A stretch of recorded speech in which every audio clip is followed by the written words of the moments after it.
오늘 말씀까지 일단은 갈라디아서 3장까지 하고 좀 다른 본문을 갔다가 다시 돌아올까 생각하고 있습니다. 그래서 일단은 갈라디아서 이제 계속해서 말씀드린 것처럼 갈라디아서는 계속해서 사도 바울이 말했던 게 예수님을 믿으면 구원을 받는다. 그래서 그걸 계속 전하고 있었고, 그 당시에 있었던 갈라디아의 다른 교사들, 거짓 교사들, 그래서 다른 복음을 전했던 자들은 예수님을 믿으면 구원받는데, 믿는 것만으로 구원받는 게 아니라 율법을 지켜야 된다, 선을 행해야 된다라는 것을 추가를 했습니다.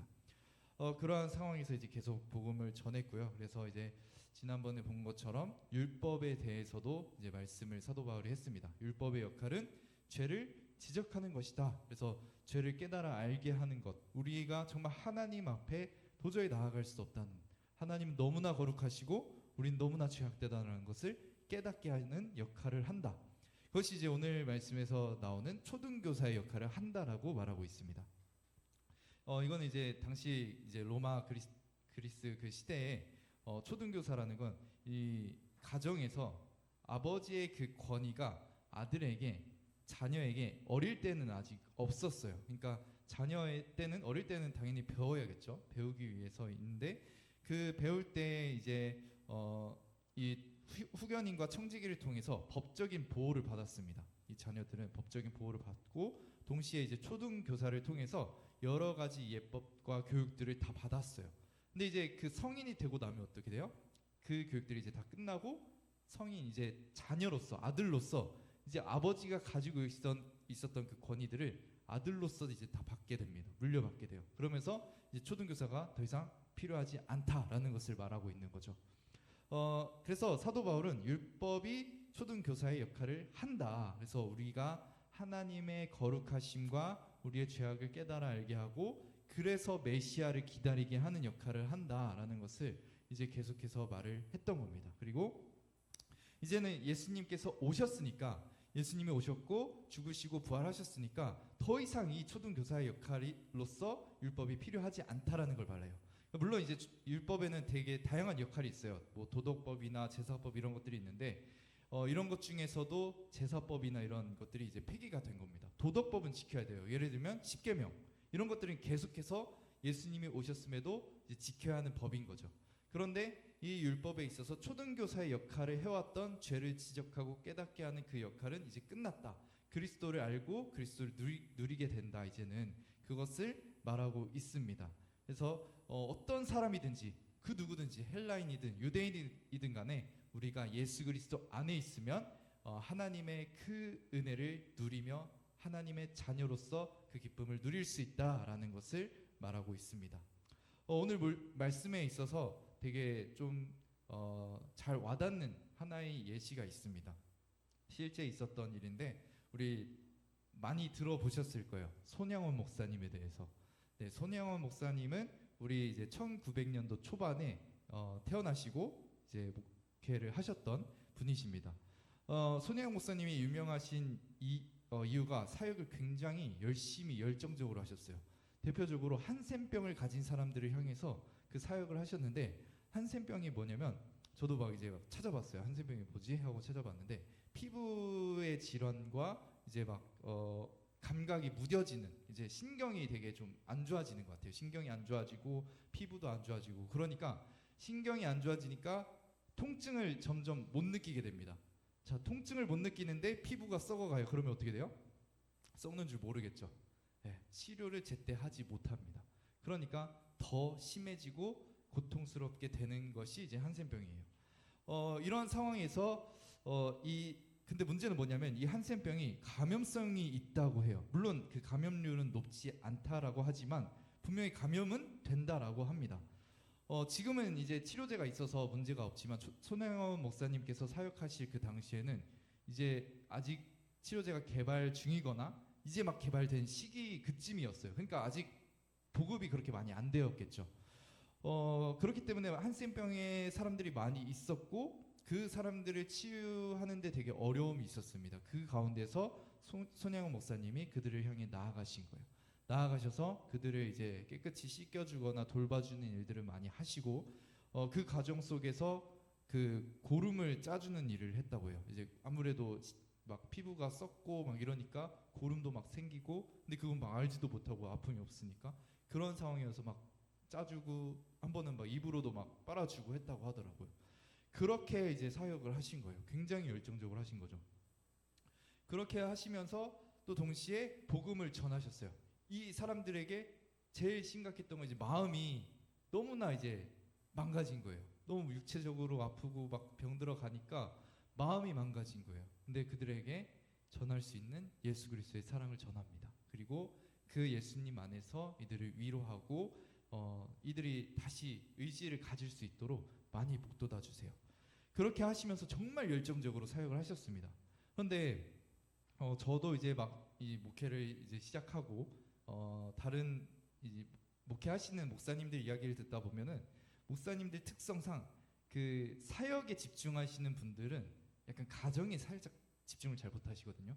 그래서 자녀들이 이제 약간 아버지의 돌봄을 받지 못하는 그런 경우들이 많이 있는데, 반대인 경우도 종종 있습니다. 자녀를 너무 이제 자녀나 이제 가정을 많이 돌보고 교회 사역에 대신에 이제 교회 사역을 조금 줄이겠죠. 뭐 그런 일들도 있는데, 아무튼 이 두 가지 이 가정과 교회 사역을 다 잘하기는 쉽지 않습니다. 근데 이 손양훈 목사님은 둘 다 잘하셨던 것 같아요. 이 두 아들이 있었는데 대학생과 이제 고등학생이었습니다. 그들은 이제 그리스도인으로서 신앙을 가지고 굉장히 열심히 살았던 것 같아요. 근데 문제는 뭐냐? 그들이 그렇게 열심히 하니까 그 당시에 있었던 이 정치적인 좀 문제들, 그래서 우익파인 사람들과 좌익파인 사람들이 있었는데 지금보다 더 좀 심했던, 지금도 되게 심하잖아요, 그죠? 되게 막 서로 못 잡아먹어서 안달인데 그때는 더 심했던 것 같아요. 그때 이제 두 아들이, 손양 목사님 두 아들이 총살을 당합니다. 안재선이라는 이 여러 이제 좌익의 여러 사람들이 있는데 그 사람 중에 주동자가 한 명이 안재선이라는 사람이었어요. 안재선이라는 사람이 이제 주도를 해서 그 손양 목사님 두 아들이 총살을 당해서 죽게 됩니다. 자, 너무나 사랑하는 그 아들 둘을 목사님이 잃게 되었어요. 하면 고등학생이에요. 아직 성인이 되기 전 너무나 사랑하는 아들이 죽었습니다. 자, 그렇게 해서 이제 안재선이라는 사람은 법정 앞에 서서 이제 심판을 받아야 됩니다. 그래서 이 안재선은 이 법에 따라서 사형을 받을 수 있는 심판이 이제 판결이 나왔어요. 근데 손혜원 목사님이 그 판결대로 그냥 하셔도 문제가 없었습니다. 근데 목사님은 그렇게 하지 않기 원하셨어요. 또 사람이 죽는 일이다, 또 죽이는 일이다, 그렇게 생각하셨어요. 그래서 이 판결을 그대로 진행하지 않고 안재선을 용서하기로 마음을 먹습니다. 그래서 이 안재선은 법을 그 사형이라는 법을 판결을 받지 않고 그렇게 나올 수 있었고, 안재선은 이 손양훈 목사님의 양아들이 됩니다. 목사님은 용서한 걸로 끝나지 않으시고 양아들로 삼아주세요. 그래서 그 목사님께서는 이제 그렇게 양아들로 삼아서 이 안재선이란 사람이 나중에 신학교를 갔다고 해요. 그래서 그러면은 만약에 이 안재선이란 사람이 신학교를 갔다라는 건 목사님이 그만큼 지원을 했다라는 거고, 동시에 만약에 이 안재선 이 사람이 그걸 거부했다면 안 갈 수 있잖아요. 근데 본인도 동의를 했다는 거잖아요.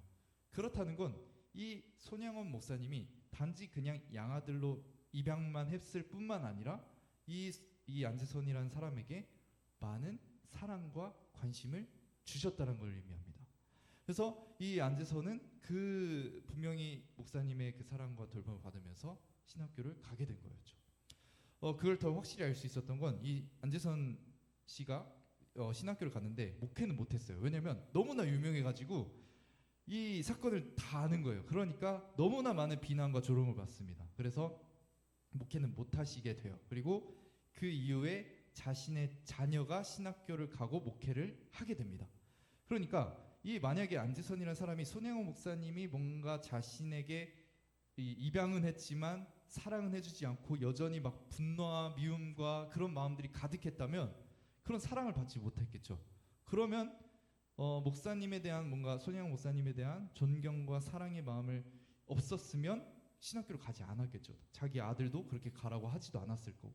근데 그 자기 아들이 목회를 할 수 있도록 했다라는 거는 그 손혜원 목사님이 이 안재선을 그냥 입양만 했을 뿐만 아니라 엄청난 관심과 사랑을 주었다라는 걸 알 수 있습니다. 그래서 이 손양호 목사님은 두 아들을 죽인 그 주동자인 안재선을 사랑하고 품어준 겁니다. 아들 삼아주었어요. 그래서 이 사건은 우리가 너무나 한편으로는 놀랍지만 또 한편으로는 어딘가 들어본 이야기이기도 합니다. 이제 뭐 손양호 목사님 이야기를 들어서 익숙할 수도 있지만 우리는 예수님의 이야기를 통해서 이 이야기가 한편으로는 비슷하다라는 걸 느낄 수 있습니다. 하나님께서도 마찬가지로 우리가 하나님께 계속해서 죄를 지은 사람들이에요. 하나님 앞에서, 그러니까 하나님은 너무나 거룩하시고 흠이 없으신데 하나님을 배신했을 뿐만 아니라 하나님이 너무 싫어한 성품과 행동들을 계속하는 사람들인 거예요. 근데 하나님께서는 그 사람들을 사랑하기로 정하셨고 용서하기로 정하셨습니다.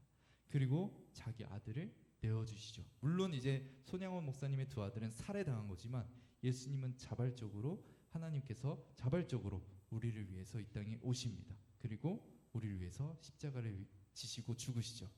그리고 나서 이제 오늘 말씀에서 예수님을 믿는 사람들은 그리스도의 옷을 입는다라고 표현을 하고 있습니다. 이건 하나의 이제 비유인데 마치 이 옷이란 것을 우리가 이렇게 생각해 보면 돼요.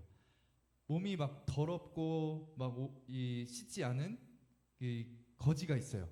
실제로 그런 사람들을 막 씻겨주고 옷 갈아입혀주고 막 최대한 단정해준 그런 프로젝트도 봤었는데 그 사람을 위해서 정말 좋은 옷, 깨끗한 옷을 입혀주면 최소한 그 사람은 어느 정도 막 그 전에 더럽고 찌든 그런 모습들보다는 훨씬 나은 모습을 볼 수 있죠. 옷을 입혔을 때, 좋은 옷을 입혔을 때.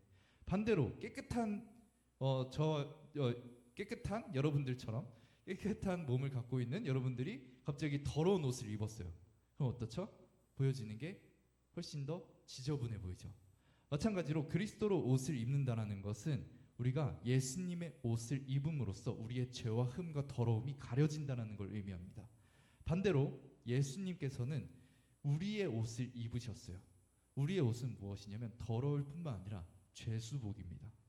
죄수복이에요.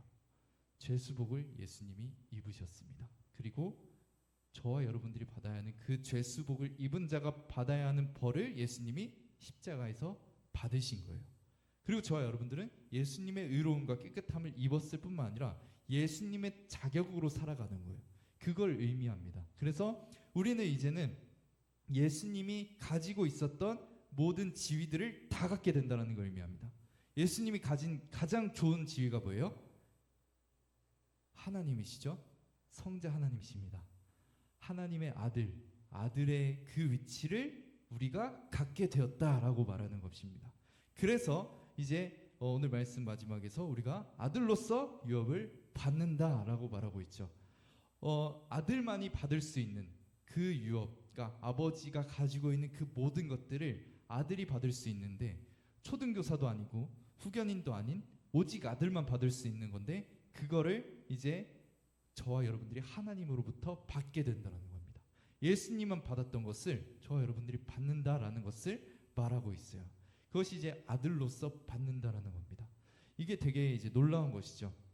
손양호 목사님이 두 아들을 잃고 안재선을 자녀 삼은 것보다 이것도 우리에게 사실 굉장히 충격적인데 우리가 하나님의 자녀가 된다는 걸 너무나 익숙히 많이 들어서 너무나 가볍게 생각하는 경우가 있어요. 근데 훨씬 더 큰 충격적인 일입니다. 하나님이 죄인들을 양아들로 삼아주신 거예요. 자녀로 삼아주신 거예요. 자신의 아들을 죽이시면서까지, 자신의 아들이 대신 벌을 받으면서까지 그 일을 행하신 겁니다. 그리고 그냥 그 위치로 딱 놓고 끝난 게 아니라 손양원 목사님이 계속해서 그 안재선을 사랑하고 키워간 것처럼 저와 여러분들은 하나님께서는 계속해서 아들로서, 자녀로서 사랑하고 키워가고 계신다라는 거예요. 그게 아들의 유업을 우리가 받았다라는 겁니다. 예수님만 가지고 있었던 그 위치와 자격을 저와 여러분들이 받아서 누리고 있는 거예요. 자, 이제 우리가 하나님을 그래서 아버지라고 부를 수 있고 하나님의 자녀로서 기도하며 그렇게 살아갈 수 있는 거예요. 근데 내가 그렇게 살아갈 수 있는데 나만 그렇게 살아갑니까? 아니죠. 옆에 계신 분들, 이 자리에 모인 저와 여러분 모두가 예수님 안에서 그 자녀된 유업을 다 받게 된 거잖아요. 그죠? 그러면은 하나님 안에서 저는 하나님의 자녀고 옆에 있는 사람도 하나님의 자녀면 우린 서로 뭐예요? 네, 형제 자매죠.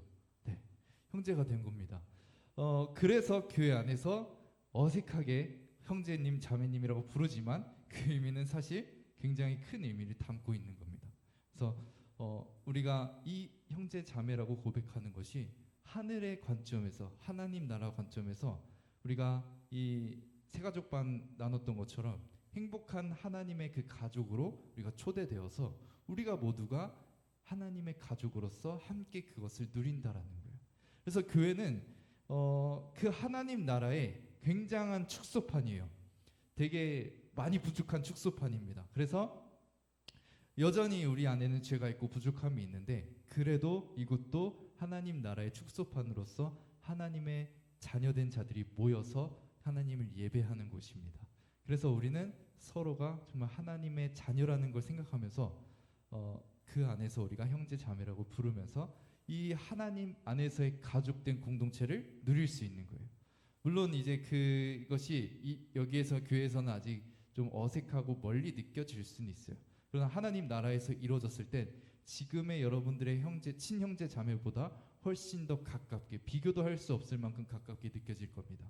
그것을 우리가 생각해 보시고 그것이 이 교회 안에서 하나님께서 이루신 일이라고 생각한다면 우리가 조금 더 사랑하면서 나아갈 수 있게 되는 거예요. 우리가 물론 부족하고 연약하겠지만 우리 또한 예수님을 닮아서 그 사랑을 우리 교회 안에서 실천하며 나아갈 수 있게 되는 겁니다.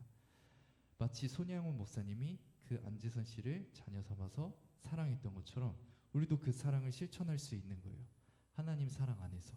그래서 저와 여러분들이 정말 이 자리에서 우리가 하나님 안에서 형제 자매 되었다라는 사실을 생각하면서 서로를 아끼고 존중하고 사랑하는 우리 청년부가 되었으면 좋겠습니다. 정말 그 예수님의 그 기도 중에 이런 기도가 있어요. 하나님의 이제 성부 하나님께 기도하는 거니까 하나님이 나와 하나이신 것처럼 저들도 우리 안에 있게 하사 하나가 되게 하옵소서.